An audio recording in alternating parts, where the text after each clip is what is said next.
मेरे प्यारे देशवासियों, नमस्कार। मौसम बदल रहा है। इस बार गर्मी भी बहुत रही, लेकिन अच्छा हुआ कि वर्षा ऋतु समय पर अपने नक्शे कदम पर आगे बढ़ रहा है।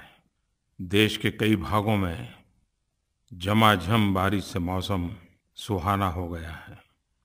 बारिश के बाद ठंडी हवाओं में पिछले दिनों की गर्मी से राहत का अनुभव हो रहा है। और हम सब ने देखा है कि जीवन में कितनी ही आपाधापी हो, कितना ही तनाव हो, व्यक्तिगत जीवन हो, सार्वजनिक जीवन हो, बारिश का आगमन ही हमारी मनस्थिति को बदल देता है। आज भगवान जगन्नाथ जी की रथ यात्रा देश के कई भागों में बहुत ही श्रद्धा और उल्लासपूर्वक देशवासी मनाते हैं। अब तो विश्व के भी कुछ भागों में भगवान जगन्नाथ जी की रथ यात्रा का उत्सव संपन्न होता है। और भगवान जगन्नाथ जी के साथ देश का गरीब जुड़ा हुआ है। जिन लोगों ने डॉक्टर बाबा साहब आम्बेडकर का अध्ययन किया होगा, उन्होंने देखा होगा कि भगवान जगन्नाथ जी का मंदिर और उसकी परंपराओं की वो बड़ी तारीफ करते थे, क्योंकि उसमें सामाजिक न्याय, सामाजिक समरसता अंतर्निहित थे। भगवान जगन्नाथ गरीबों का देवता है। और बहुत कम लोगों को पता होगा, अंग्रेजी भाषा में एक शब्द है जगरनॉट, और उसका मतलब होता है ऐसा भव्य रथ जिसे कोई रोक नहीं सकता। और इस जगरनॉट का डिक्शनरी मीनिंग में भी ये पाया जाता है कि ये जगन्नाथ के रथ के साथ में से ही ये शब्द का उद्भव हुआ है। और इसलिए हम समझ सकते हैं कि दुनिया ने भी जगन्नाथ इस यात्रा को अपने अपने तरीके से किस प्रकार से महात्म्य स्वीकार किया है। भगवान जगन्नाथ जी की यात्रा के अवसर पर मैं सभी देशवासियों को शुभकामनाएं देता हूं और भगवान जगन्नाथ जी के श्री चरणों में प्रणाम भी करता हूं। भारत की विविधता, ये इसकी विशेषता भी है। भारत की विविधता, ये भारत की शक्ति भी है। रमज़ान का पवित्र महीना सब दूर इबादत में पवित्र भाव के साथ मनाया। अब ईद का त्योहार है। ईद उल फितर के इस अवसर पर मेरी तरफ से सबको ईद की बहुत बहुत शुभकामनाएं। रमज़ान महीना पुण्य दान का महीना है, खुशियों को बांटने का महीना है। और जितनी खुशियां बांटते हैं उतनी खुशियां बढ़ती हैं। आइए हम सब मिल करके इन पवित्र उत्सवों से प्रेरणा लेकर के खुशियों के खजाने को बांटते चले, देश को आगे बढ़ाते चले। रमज़ान के इस पवित्र महीने में उत्तर प्रदेश के बिजनौर के मुबारकपुर गांव की एक बड़ी प्रेरक घटना मेरे सामने आई। करीब 3,500 हमारे मुसलमान भाई बहनों का परिवार वहाँ उस छोटे से गांव में बसते हैं। एक प्रकार से ज़्यादा आबादी हमारे मुस्लिम परिवार के भाइयों बहनों की है। इस रमज़ान के अंदर गांव वालों ने मिलकर के शौचालय बनाने का निर्णय किया। और इस व्यक्तिगत शौचालय के अंदर सरकार की तरफ से भी सहायता मिलती है। और उस सहायता की राशि करीब 17 लाख रुपये उनको दी गई। आपको जानकर के सुखद आश्चर्य भी होगा, आनंद होगा। रमज़ान के इस पवित्र महीने में सभी मुसलमान भाइयों बहनों ने सरकार को ये 17 लाख रुपये वापस लौटा दिए और ये कहा कि हम हमारा शौचालय हमारे परिश्रम से, हमारे पैसों से बनाएंगे। ये 17 लाख रुपये आप गांव की अन्य सुविधाओं के लिए खर्च कीजिए। मैं मुबारकपुर के सभी ग्रामजनों को रमज़ान के इस पवित्र अवसर को समाज की भलाई के अवसर में पलटने के लिए बधाई देता हूँ। उनकी एक एक चीज़ भी बड़ी ही प्रेरक है। और सबसे बड़ी बात है, उन्होंने मुबारकपुर को खुले में शौच से मुक्त कर दिया। हम जानते हैं कि हमारे देश में 3 प्रदेश ऐसे हैं, सिक्किम, हिमाचल और केरल। वो पहले ही खुले में शौच से मुक्त घोषित हो चुके हैं। इस सप्ताह उत्तराखंड और हरियाणा भी ओडीएफ घोषित हुए। मैं इन 5 राज्यों के प्रशासन को, शासन को और जनता जनार्दन को विशेष रूप से आभार प्रकट करता हूँ इस कार्य को परिपूर्ण करने के लिए। हम भलीभांति जानते हैं कि व्यक्ति के जीवन में, समाज के जीवन में कुछ भी अच्छा करना है तो बड़ी कड़ी मेहनत करनी पड़ती है। अगर हमारे हैंडराइटिंग खराब है, अगर उसको ठीक करना है तो लंबे अरसे तक बहुत जागरूक रह करके प्रयास करना पड़ता है, तब जाकर के शरीर की, मन की आदत बदलती है। स्वच्छता का भी विषय ऐसा ही है। ऐसी बुरी आदतें हमारे स्वभाव का हिस्सा बन गई है, हमारी आदतों का हिस्सा बन गई है कि इससे मुक्ति पाने के लिए अविरत रूप से हमें प्रयास करना ही पड़ेगा। हर किसी का ध्यान आकर्षित करना ही पड़ेगा। अच्छी प्रेरक घटनाओं का बार-बार स्मरण भी करना पड़ेगा। और मुझे खुशी है कि आज स्वच्छता ये सरकारी कार्यक्रम नहीं रहा है, ये जन समाज का, जन सामान्य का एक आंदोलन बनता चला जा रहा है। और शासन में बैठे हुए लोग भी जब जनभागीदारी से इस काम को आगे बढ़ाते हैं तो कितनी ताकत बढ़ जाती है। पिछले दिनों एक बहुत ही उत्तम घटना मेरे ध्यान में आई जो मैं आपके सामने जरूर कहना चाहूँगा। ये घटना है आंध्र प्रदेश के विजयनगरम जिले की। वहाँ के प्रशासन ने जन भागीदारी से एक बड़ा काम हाथ में लिया। 10 मार्च सुबह 6 बजे से लेकर के 14 मार्च सुबह 10 बजे तक 100 घंटे का नॉन स्टॉप अभियान। और लक्ष्य क्या था? 100 घंटे में 71 ग्राम पंचायतों में 10,000 घरेलू शौचालय बनाना। और मेरे प्यारे देशवासियों, आप जानकर के खुश हो जाएंगे कि जनता जनार्दन ने और शासन ने मिल करके 100 घंटे में 10,000 शौचालय बनाने का काम सफलतापूर्वक पूर्ण कर दिया। 71 गांव ओडीएफ हो गए।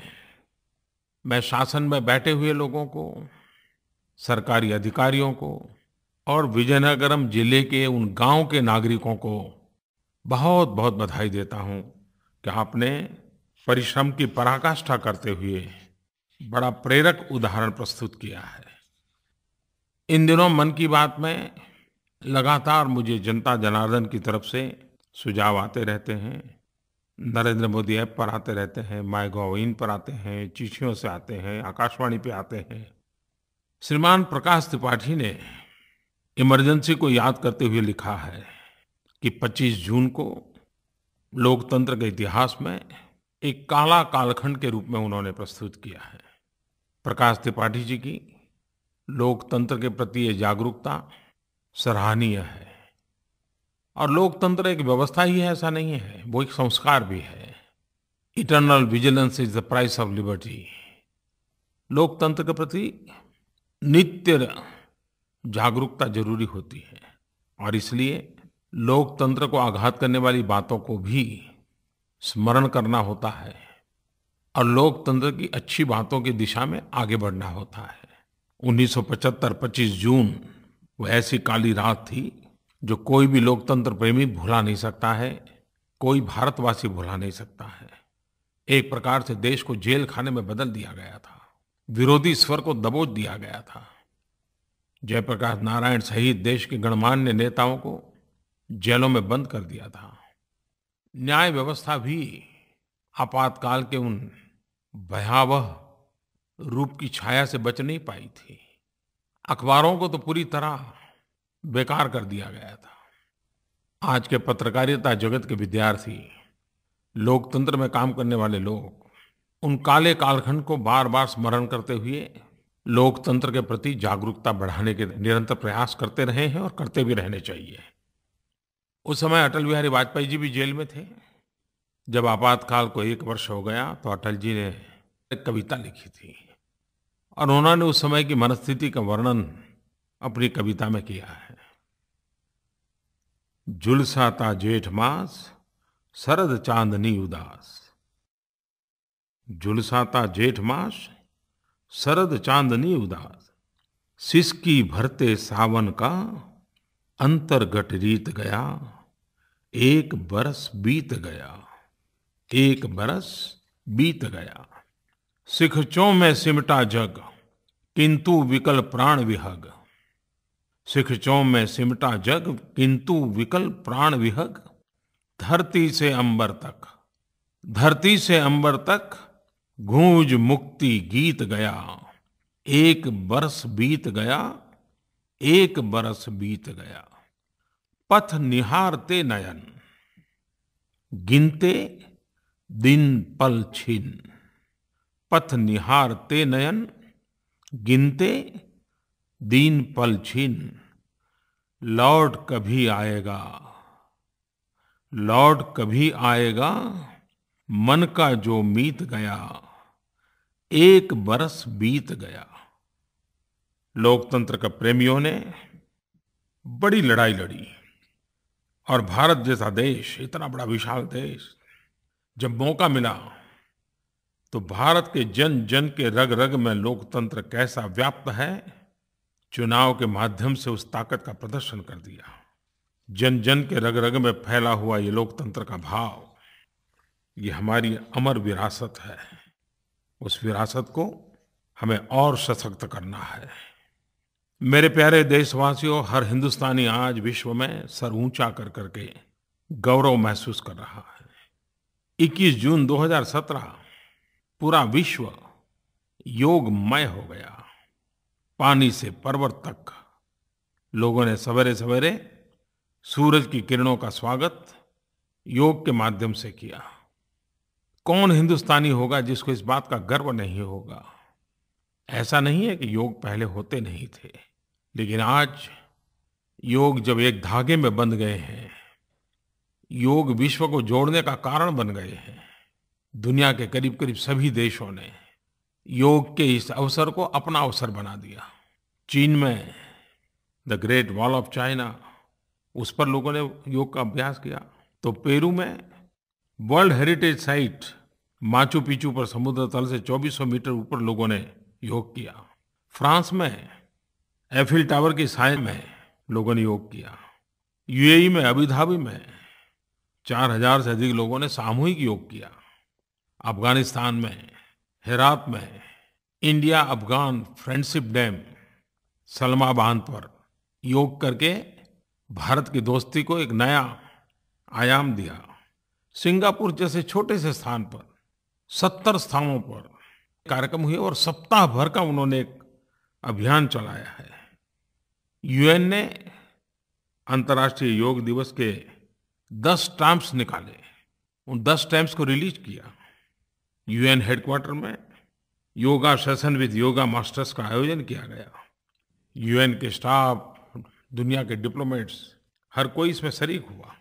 इस बार फिर एक बार योग ने विश्व रिकॉर्ड का भी काम किया। गुजरात में अहमदाबाद में करीब करीब 55,000 लोगों ने एक साथ योग करके एक नया विश्व रिकॉर्ड बना दिया। मुझे भी लखनऊ में योग के कार्यक्रम में शरीक होने का अवसर मिला, लेकिन पहली बार मुझे बारिश में योग करने का सद्भाग्य प्राप्त हुआ। हमारे सैनिकों ने जहाँ -20, 25, 40 डिग्री टेम्परेचर होता है, उस सियाचिन में भी योग किया। हमारे आर्म फोर्सेस हो, बीएसएफ हो, आईटीबीपी हो, सीआरपीएफ हो, सीआईएसएफ हो, हर कोई अपनी ड्यूटी के साथ साथ योगा को अपना हिस्सा बना दिया है। इस योगा दिवस पर मैंने कहा था कि 3 पीढ़ी, क्योंकि ये 3रा अंतर्राष्ट्रीय योग दिवस था, तो मैंने कहा था कि परिवार की 3 पीढ़ियां एक साथ योगा करते हो, इसकी फोटो शेयर कीजिए। कुछ टीवी चैनल ने भी इस बात को आगे बढ़ाया था। मुझ पे काफ़ी फोटो मिले, उसमें से कुछ selected photographs Narendra Modi app पर कंपाइल करके रखे गए हैं। जिस प्रकार से पूरे विश्व में योग की चर्चा हो रही है, उसमें एक बात अच्छी उभर करके आ रही है कि योग से आज की जो हेल्थ कॉन्शियस सोसाइटी है, वो फिटनेस से अब वेलनेस की ओर जाने की दिशा में कदम रख रही हैं और उनको लग रहा है कि फिटनेस का महत्व है ही है, लेकिन वेलनेस के लिए योग उत्तम मार्ग है। रिस्पेक्टेड प्राइम मिनिस्टर सर, मैं डॉक्टर अनिल सोनारा अहमदाबाद गुजरात से बोल रहा हूँ। सर, मेरा एक सवाल है कि रिसेंटली केरला में हमने आपको सुना था कि डिफरेंट डिफरेंट प्लेसेस पे जो बुके एज अ गिफ्ट हम देते हैं उसकी जगह काइंड ऑफ गुड बुक्स हमको देनी चाहिए एज अ मोमेंटो। इस चीज़ का आपने शुरुआत गुजरात में अपने कार्यकाल में भी करवाया था सर, लेकिन अभी इन रिसेंट डेज हमें ये ज़्यादा देखने को नहीं मिल रहा है। So can we do something? हम क्या इस चीज़ के बारे में कुछ कर नहीं सकते जिससे देशव्यापी तौर पे इस चीज़ का इम्प्लीमेंटेशन हो सके सर? पिछले दिनों मुझे एक बहुत ही मेरे प्रिय कार्यक्रम में जाने का अवसर मिला। केरल में अच्छा कार्यक्रम चलता है कुछ वर्षों से, पीएन पनिकर फाउंडेशन के द्वारा चलता है, और लोगों को किताबें पढ़ने की आदत बने, लोग किताब पढ़ने की ओर जागरूक हो, इसलिए reading day, reading month celebration किया जाता है। तो मुझे उसके शुभारंभ में जाने का मौका मिला और वहाँ मुझे ये भी बताया गया कि हम बुके नहीं बुक देते हैं। मुझे अच्छा लगा और मुझे भी जो चीज़ मेरे ध्यान से हट गई थी उसका पुनः स्मरण हो गया, क्योंकि जब मैं गुजरात में था तो मैंने सरकार में एक परंपरा बनाई थी कि हम बुके नहीं देंगे, बुक देंगे या तो हाथ रुमाल, हैंडकरचीफ, उसी से स्वागत करेंगे, और खादी का हैंडकरचीफ, ताकि खादी को भी बढ़ावा मिले। जब तक मैं गुजरात में था हम सब की आदत बन गई थी, लेकिन यहाँ आने के बाद मेरी वो आदत छूट गई थी। लेकिन केरल गया तो फिर से एक बार वो जागरूक हो गई और मैंने तो अभी सरकार में फिर से नीचे सूचना देना भी शुरू कर दिया है। हम भी धीरे-धीरे एक स्वभाव बना सकते हैं और बुके का आयुष बहुत कम होती है। एक बार हाथ में लिया फिर छोड़ देते हैं, लेकिन अगर बुक देते हैं तो एक प्रकार से घर का हिस्सा बन जाता है, परिवार का हिस्सा बन जाता है।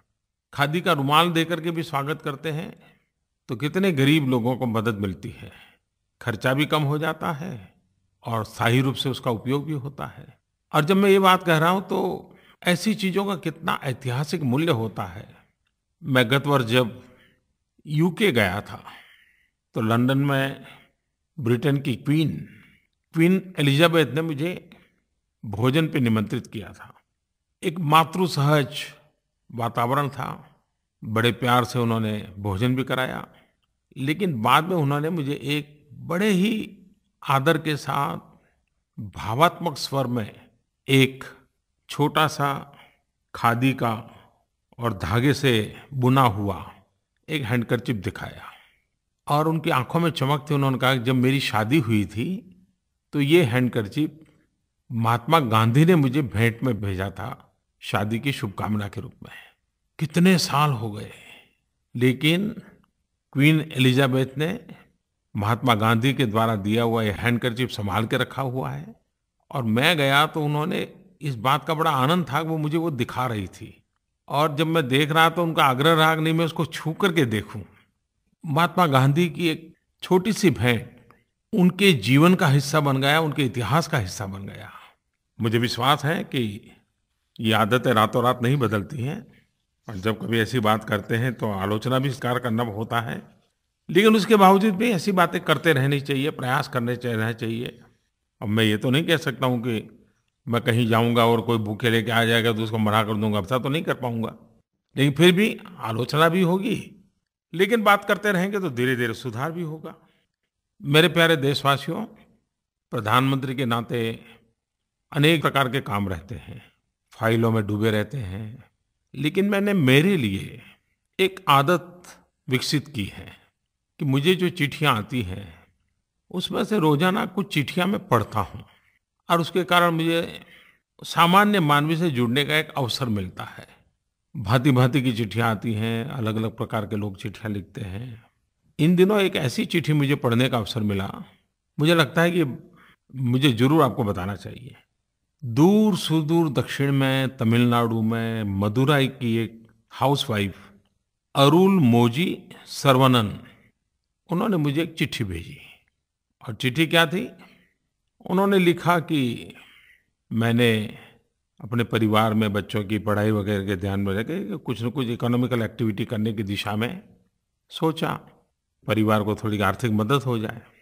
तो मैंने मुद्रा योजना से बैंक से पैसे लिए और बाजार के कुछ सामान ला करके सप्लाई करने की दिशा में कुछ काम शुरू किया। इतने में मेरे ध्यान में आया कि भारत सरकार ने गवर्नमेंट ई मार्केट प्लेस नाम की कोई एक व्यवस्था खड़ी की है। तो मैंने ढूंढा ये क्या है, कुछ लोगों से पूछा, तो मैंने खुद को भी उसमें रजिस्टर करवा दिया। मैं देशवासियों को बताना चाहता हूँ, आपको भी मौका मिले तो आप इंटरनेट पर EGEM EGEM उसकी विजिट कीजिए। एक बड़ी नए प्रकार की व्यवस्था है। जो भी सरकार में कोई चीज़ सप्लाई करना चाहता है, छोटी-छोटी चीज़ें भेजना चाहता है, बिजली के बल्ब भेजना चाहता है, डस्टबिन भेजना चाहता है, झाड़ू भेजना चाहता है, चेयर भेजना चाहता है, टेबल भेजना चाहता है, बेचना चाहता है, वो उसमें अपना नाम रजिस्टर करवा सकता है। वो क्या क्वालिटी का माल है उसके पास, वो उसमें लिख करके रख सकता है। कितने में वो बेचेगा वो लिख सकता है। और सरकार के डिपार्टमेंट को कंपल्सरी है कि उन्होंने उस पर विजिट करना होगा, देखना होगा कि ये सप्लाई करने वाले क्वालिटी कॉम्प्रोमाइज़ न करते हुए सस्ते में कौन पहुंचाता है, और फिर उसको ऑर्डर करना होता है। और इसके कारण बिचौलिए ख़त्म हो गए, सारी ट्रांसपेरेंसी आ गई, इंटरफेस नहीं होता है, टेक्नोलॉजी के माध्यम से ही सब होता है। तो EGEM के अंदर जो लोग रजिस्ट्री करवाते हैं, सरकार के सभी डिपार्टमेंट उसको देखते रहते हैं। बीच में बिचौलिए नहीं होने के कारण चीज़ें बहुत सस्ती मिलती हैं। अब ये अरुल मोजी मैडम ने सरकार की इस वेबसाइट पे वो जो सामान दे सकती हैं उसका सारा रजिस्ट्री करवा दी। और मज़ा ये है कि उन्होंने मुझे जो चिट्ठी लिखी है वो बड़ी इंटरेस्टिंग है। उन्होंने लिखा कि एक तो मुझे मुद्रा से पैसे मिल गए, मेरा कारोबार शुरू हो गया, EGEM के अंदर मैं क्या दे सकती हूँ वो सारी सूची रख दी, और मुझे प्रधानमंत्री कार्यालय से ऑर्डर मिला, PMO से। अब मेरे लिए भी नई खबर थी, PMO ने क्या मंगवाया होगा। तो उसने लिखा है कि PMO ने मेरे से 2 थर्मोस खरीदे और 1600 रुपया के मुझे पेमेंट भी मिल गया। ये है एम्पावरमेंट, ये है एंटरप्रेन्योरशिप को बढ़ावा देने का अवसर। शायद अरुण मोदी जी ने मुझे चिट्ठी न लिखी होती तो मेरा भी शायद इतना ध्यान नहीं गया होता कि EGEM की व्यवस्था से दूर सुदूर एक गृहिणी छोटा सा काम कर रही है, उसका माल प्रधानमंत्री कार्यालय तक खरीदा जा सकता है। यही देश की ताकत है। इसमें ट्रांसपेरेंसी भी है, इसमें एम्पावरमेंट भी है, इसमें एंटरप्रेन्योरशिप भी है। Government e market place GEM मैं जरूर चाहूँगा कि जो इस प्रकार से सरकार को अपना माल बेचना चाहते हैं उससे ज़्यादा से ज़्यादा जुड़े। मैं मानता हूँ minimum government and maximum governance का एक बेहतरीन उदाहरण है ये। और इसका लक्ष्य है मिनिमम प्राइस और maximum ease, efficiency and transparency. मेरे प्यारे देशवासियों, एक तरफ हम योग को लेकर के गर्व करते हैं तो दूसरी तरफ हम स्पेस साइंस में हमारी जो सिद्धियां हैं उसके लिए भी गर्व कर सकते हैं। और यही तो भारत की विशेषता है कि अगर हमारे पैर योग से जुड़े हुए जमीन पे हैं तो हमारे सपने दूर दूर आसमान की उन क्षितिजों को पार करने के लिए भी हैं। पिछले दिनों खेल में भी और विज्ञान में भी भारत ने बहुत कुछ करके दिखाया है। आज भारत केवल धरती पर ही नहीं, अंतरिक्ष में भी अपना परचम लहरा रहा है। अभी 2 दिन पहले इसरो ने कार्टोसैट 2 सीरीज सैटेलाइट के साथ 30 नैनो सैटेलाइट्स को लॉन्च किया। और इन सैटेलाइट्स में भारत के अलावा France, Germany, Italy, Japan, Britain, America, ऐसे करीब करीब 14 देश इसमें शामिल है। और भारत के इस नैनो सैटेलाइट अभियान से खेती के क्षेत्र में, किसानी के काम में, प्राकृतिक आपदा के संबंध में काफी कुछ हमें मदद मिलेगी। कुछ दिन पहले इस बात का हम सबको बराबर याद होगा, इसरो ने GSAT-19 का सफल लॉन्च किया था। और अब तक भारत ने जो सैटेलाइट लॉन्च किए हैं उसमें ये सबसे ज़्यादा वज़नदार हैवी सैटेलाइट है और हमारे देश के अखबारों ने तो उसको हाथी के वज़नों के साथ तुलना की थी। तो आप कल्पना कर सकते हैं कि कितना बड़ा काम अंतरिक्ष के क्षेत्र में हमारे वैज्ञानिकों ने किया है। 19 जून को मार्स मिशन के 1000 दिन पूरे हुए। आप सबको पता होगा कि जब मार्स मिशन के लिए हम लोग सफलतापूर्वक ऑर्बिट में जगह बनाई थी, तो पूरा मिशन एक 6 महीने की अवधि के लिए था। उसकी लाइफ 6 महीने की थी। लेकिन मुझे खुशी है कि हमारे वैज्ञानिकों के इस प्रयासों की ताकत ये रही कि 6 महीने तो पार कर दिए, 1000 दिन के बाद भी ये हमारा मंगलयान मिशन काम कर रहा है, तस्वीरें भेज रहा है, जानकारियाँ दे रहा है, साइंटिफिक डाटा आ रहे हैं। तो समय अवधि से भी ज़्यादा, अपने आयु से भी ज़्यादा काम कर रहा है। 1000 दिन पूरा होना हमारे वैज्ञानिक यात्रा के अंदर, हमारी अंतरिक्ष यात्रा के अंदर एक महत्वपूर्ण पड़ाव है। इन दिनों स्पोर्ट्स में भी हम देख रहे हैं कि हमारे युवाओं का रुझान बढ़ता चला जा रहा है। अब ये नज़र आने लगा है कि पढ़ाई के साथ-साथ खेल-कूद में भी हमारी युवा पीढ़ी को अपना भविष्य दिखने लगा है। और हमारे खिलाड़ियों के कारण, उनके पुरुषार्थ के कारण, उनकी सिद्धि के कारण देश का भी नाम रोशन होता है। अभी हाल ही में भारत के बैडमिंटन खिलाड़ी किदाम्बी श्रीकांत ने इंडोनेशिया ओपन में जीत दर्ज कर देश का मान बढ़ाया है। मैं इस उपलब्धि के लिए उनको और उनके कोच को हृदय से बधाई देता हूँ। मुझे कुछ दिन पहले एथलीट पीटी उषा जी के उषा स्कूल ऑफ एथलेटिक्स के सिंथेटिक ट्रैक के उद्घाटन समारोह में जुड़ने का अवसर मिला था। हम खेल को जितना बढ़ावा देंगे, स्पोर्ट्समैन स्पिरिट भी लेके आता है। खेल व्यक्तित्व के विकास के लिए भी बहुत बड़ी अहम भूमिका अदा करता है। ओवरऑल पर्सनालिटी डेवलपमेंट में खेल का महात्म्य बहुत है। देश में प्रतिभाओं की कोई कमी नहीं है। अगर हमारे परिवार में भी बच्चों को खेल की रुचि है तो उनको अवसर देना चाहिए। उनको मैदान में से उठा करके कमरे में बंद करके किताबों के लिए मजबूर नहीं करना चाहिए। वो पढ़ाई भी करें, उसमें भी आगे बढ़ सकता है तो बढ़े, लेकिन अगर खेल में उसका सामर्थ्य है, रुचि है, तो स्कूल, कॉलेज, परिवार, आसपास के लोग, हर किसी ने उसको बल देना चाहिए, प्रोत्साहित करना चाहिए। अगले ओलंपिक के लिए हर किसी ने सपने संजोने चाहिए। फिर एक बार मेरे प्यारे देशवासियों, वर्षा ऋतु, लगातार उत्सवों का माहौल, एक प्रकार से ये कालखंड की अनुभूति नई होती है। मैं फिर एक बार आप सबको शुभकामनाएं देते हुए अगले मन की बात के समय फिर कुछ बातें करूंगा। नमस्कार।